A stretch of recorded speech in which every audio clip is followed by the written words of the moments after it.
C'est sur une crique comme celle-ci sur la côte turque de la mer Égée que commence le long voyage vers l'Europe occidentale pour ceux qui ont fui la Syrie. Il suffit de rester quelques heures pour constater qu'ici le trafic des bateaux remplis de migrants est constant.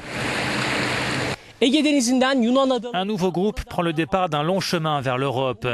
Comme vous venez de le voir, ils viennent juste d'entamer en mer leur périlleux voyage.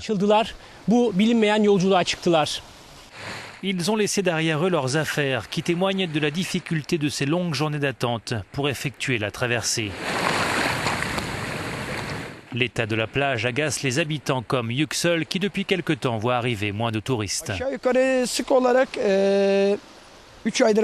Ça fait 3 mois que ça dure. Tous les jours, on voit partir 10 à 15 bateaux. Je suppose que ça va s'arrêter quand le temps va empirer.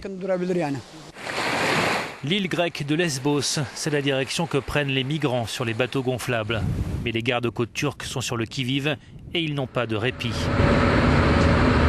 Tous les jours, le premier lieutenant Ugur Özdogan et son équipage effectuent 7 ou 8 sorties comme celle-ci. Un convoi de réfugiés navigue vers la Grèce. Il faut vite intervenir avant un éventuel naufrage. Mais la mission est compliquée. Aucun passager ne doit être blessé lors de l'intervention. Car le plus souvent, les réfugiés ne veulent pas s'arrêter. Et s'ils chavirent, le risque de noyade est très grand. D'autant que les enfants se trouvent toujours à bord.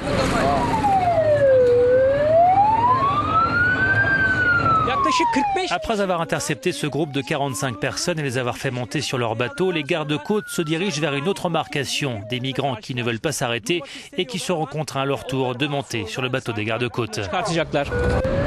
Depuis le début de l'année, les gardes-côtes turcs ont intercepté quelques 1300 embarcations et plus de 49 000 migrants qui tentaient la traversée dans des conditions très précaires.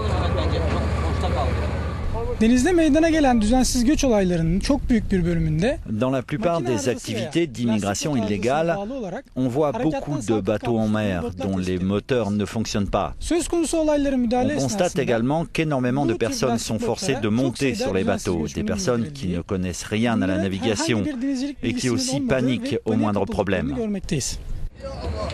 Pour ce groupe de réfugiés, le voyage s'est arrêté bien avant la Grèce. Ils retenteront sans doute la traversée.